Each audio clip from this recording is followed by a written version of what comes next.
Hey guys, what's up? Game Pizza Boy here, host of the Pizza Party. Hope you guys doing great. Welcome back to another video here on the YouTube channel.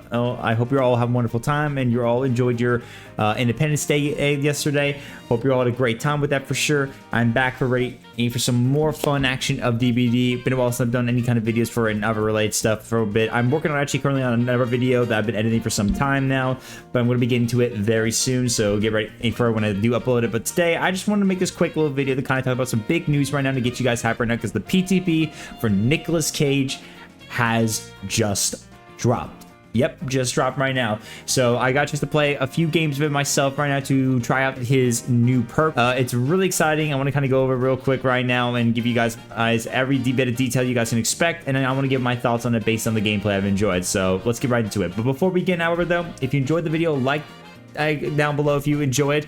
Make sure you comment down below and let me know your thoughts on Nicolas Cage and his perks and his lore, all that stuff, his design, all that stuff right there, and let me know how you feel about this PTB as a whole, and make sure you subscribe. I appreciate your support. Now let's get right into it and let's talk about Nicolas Cage. All right, here we are right now, and there's our boy Nicolas Cage right there in all his glory right there. Just an epic dude right there. He's really, I'd say though, first of all, is his design is very well made. Like I gotta say though, they did a good job with him and his model right here, especially his likeness. Obviously they definitely got it down right.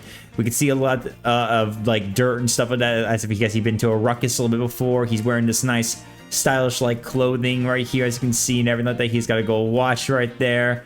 He's just decked out and everything like that. So design wise, definitely it's amazing. It's definitely really wonderful. They definitely did a good job. Another thing is that they also had included voice lines in Nicolas Cage, so every now and then you're gonna hear some voice lines from Nicolas Cage from time to time, which is honestly amazing. But enough about that right there, about the design. Let's get right into some of the big juicier stuff. I want to read the backstory with you guys and get my thoughts on how I feel about the lore, because you know me, I love lore. And obviously I got to talk about his perks, obviously. And I'll give my thoughts on them based on the gameplay I got a chance to enjoy. Hey for a bit. So let's rock and roll. His backstory explains this: that countless awards, billions of dollars at the box office, and over 100 films shot in every corner of the globe, Nicolas Cage has done it all and seen it all, or so he thought.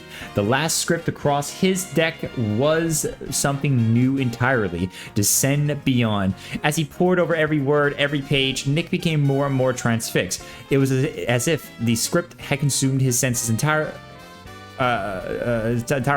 He could see himself kneeling before the great altar of a dark temple. He could feel the coarse stone on his fingertips as he drew ancient symbols inked in blood on that very altar. He could hear rumbling as the walls glowed in release. Nick called his agent immediately. By the time the sun rose, he was on a private jet bound for the Pacific. His agent had warned him that the Descend Beyond was backed up by some questionable financiers. Nick didn't mind. He was willing to do the film for free, but his agent talked him out of it. Touching down, Nick wondered if the rocky island was under lockdown. The dirt runway was flanked by research tents bearing a logo he did not recognize. As soon as he stopped off the jet, he was led by armed guards to the director of Descend Beyond, a white-haired woman with the hardness of a government agent, Pauline Stamper.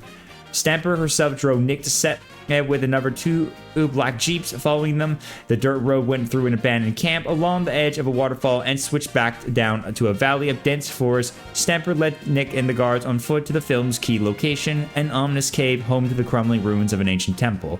It was exactly what he had seen as he read the script in his office: the dark temple, the stone altar in the middle of the main chamber, the smooth walls waiting to glow, waiting to unleash.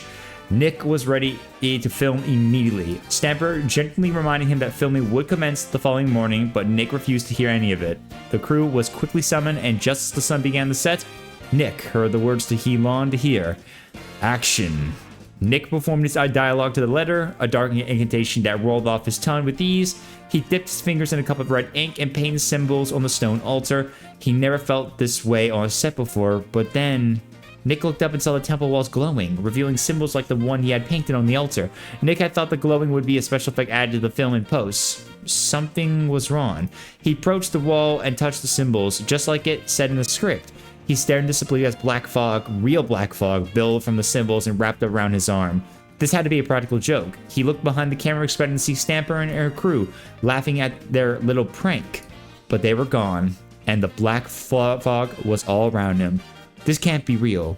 This is only a movie. So that was Nick Cage's little backstory. I had to say, they definitely did great with the lore. I like the idea what they're going for.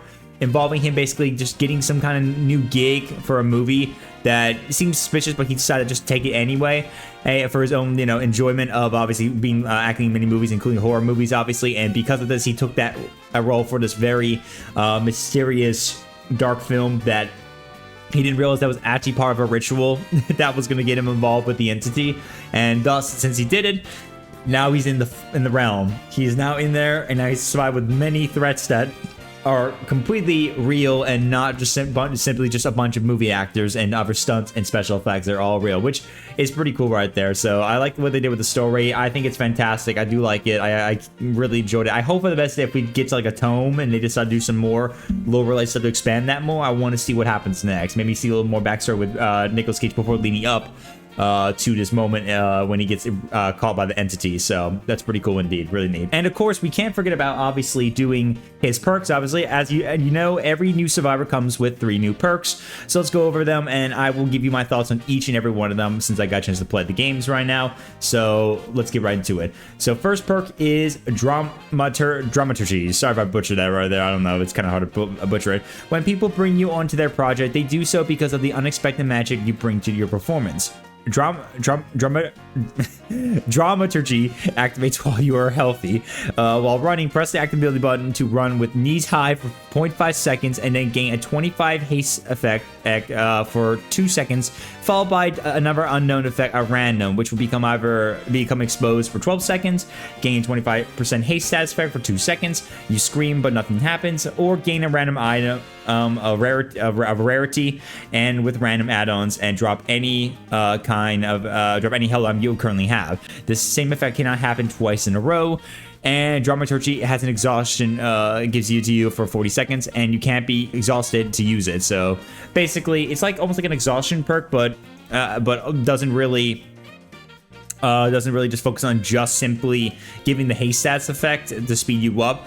It basically gives you like that small benefit, and it gives you either another one. Either you'll get the same one again for just another 2 seconds, or you'll get either pretty unlucky and get screamed for unknown reasons, or get exposed for 12 seconds, or you might even get a random rare item that you get to replace an item you have in your item, but you get to keep it. I have seen this in action, and my thoughts, I'll tell you, this is actually not bad perk, I would say, honestly. It's a very random perk, but it does its job very well. For one thing is that it's only 40 seconds for the exhaustion status effect. It's not really that much a problem at all, so you're not going to really worry about as much worried about losing your exhaustion very much. You'll be able to get away from it very easily because it's 40 seconds, and if someone's running a visual, that kind of speeds it up a lot. And then not only that, though, the benefit for it is it's very unique in its own way. It's like a luck base. It's like trying to gamble something out of to get you some luck right there. You'll either get another bonus 2 seconds of a 25% haste stats effect, which is nice, or you'll get a random item. So I actually find this not bad, actually, in some ways. I mean, think about it. You can gain some if you're lucky or not. And it's only when you're not injured, and as long as you're not exhausted. But again, though, you have to be very lucky, because there's 2 other cons to it, because you could accidentally scream, and it can make you waste that potential right there, and you scream, nothing happens, and that means you'll alert the killer to where you are briefly. Or you become exposed for 12 seconds. And if that kill is caught up to you at the split second and you use that and you're exposed for that second and you don't get away from time, you gave him basically an easy kill right there. So it's like a luck situation right there. Next one is Scene Partner. You lock in with your co-star, engaging with and reacting to each other on a higher level. Scene Partner activates when you are in the killer's terror radius. Whenever you look at the killer, you scream and then see the killer's aura for 5 seconds. There's also a chance that you will scream again, and if you do, you will see the killer's aura for an additional 2 seconds. Afterwards, the perk goes into a 60-second cooldown. So basically, it makes it where you it's kind of like a perk where you stare at a killer and you basically just alert yourself a bit, but you also basically see them briefly for a bit, and then it will give you another additional one if you scream again, which is possible, and it gives you another 2 seconds, which means it basically gives you up to 7 seconds, and then the perk goes into cooldown. I mean, this perk, I will say, I'm a little situated on the idea if I like it or not. I don't think it's a good, if you stare at the killer and you alert yourself to it, that aura reading perk won't even or reading build part won't even be mattering, because you'll probably just end up getting yourself caught very easily. I don't know how it worked. I don't know if it will work in chases, but if it does, that would be pretty cool. If it doesn't, then I don't know how useful it will be. But again, I'm kind of a little bit middle ground on it, so maybe give it time. I mean, this is still a new perk. Maybe we'll see some more improvements over time, and maybe give it especially when he comes out, and then we'll be able to use the perk. So we'll see what happens. But scene partner, all right, it's all right, I guess. Last but not least now is plot twist. What this does is that when you are injured, the perk activates, and if you crouch and stay motionless and activate the certain action, you can then activate plot twist, which will enter you into the dying state immediately, and you are silent for that, which means you will not make a noise like a scream or anything like that, so the killer won't know. And you leave no pool bloods, and you also make no noise, and you can fully recover from the dying state. So basically, it's like completely being like no mither, basically. No pools of blood, and then also with like Iron Will, where you have no noise at all, so no grunts of pain, and even like tenacity, especially too, as well. And you also have the ability to recover from the dying state, similar to like no mither, unbreakable, you know. And whenever you recover by yourself using plot twist, you are then healed instantly, and you gain a 4-second time of a 50% haste status effect. This perk deactivates if you recover by yourself by any means, and this perk reactivates when the exit gates are powered. I think this perk so far, to me, I think it's really nice. I really like this perk. I actually think it's not bad that you can combine this with like maybe tenacity to kind of make you move fast and more silent, and then breakable if you want to have the extra little pickup right there that you can use quickly. This perk, I think, is not bad. I think it could be really good if you use any certain builds to help you out and that stuff like that, if you can hide very easily. And I can imagine if you want to hide more easily and get yourself ready for wiggling, you could probably even just try to use perks like flip-flop, boil over, stuff like that, and any of those perks where they're power circle to help you build up your thing before they get back. Because then if you're lucky, you can have enough before they can find you, just to simply gather your stuff right there, and hopefully have enough to just flat out go and use this whenever they pick you up. And maybe if they go walk by a pallet, you can stun them, or you can have enough just to get like halfway or even close enough to get out of your wiggle progress and basically get out in no time. I feel like there could be some good use to this perk right there in those certain builds. So that's really the just about what I think about plot twist very much. All right, so that's all the perks, everything to talk about the lore, the nice design of Nicolas Cage. What are my final thoughts so far right now for the PTB? I think it's pretty good so far. I think it's pretty good so far for Nicolas Cage. I think it really is really good. Nicolas Cage, definitely by design, is definitely fantastic. I think they did a fantastic job. I look forward to see there would be more additions they could do with him, like skins or other related stuff they could do for him, very much like similar to how they did with Ash, right? Pretty much. Gameplay-wise, like when it comes to the perks, I mean, it's a little bit mixed for me still, a little bit with each of the perks right now, because it's still very mysterious to figure out exactly what we can expect about each of these perks right now, because, like, don't get me wrong, like, again, all these perks in general are all really cool in their own right very much. I'm very much saying Dramaturgy is going to be definitely a really good perk to use if you want to. I think it could be quite useful. Plot Twist, definitely for any kind of builds you want to deal with in case you're going to get slugged or anything like that, or maybe if you want to just use builds when you go in the dying state, like Boil Over, Power Circle, Flip Flop, Unbreakable, you name it. And then Scene Partner, I mean, still a mix on that one, but I think I could find some use out of it if it works like with chases, like I said, an idea. I don't know just yet. I got to test out a little bit more because I couldn't get a good time to get in chases, admit that, but I will have to go back through the game and find out. But yeah, I think it's fantastic overall, and his lore is really good too. Again, obviously, I think the lore always is fantastic with many of the characters at DBD for Survivor and Killer.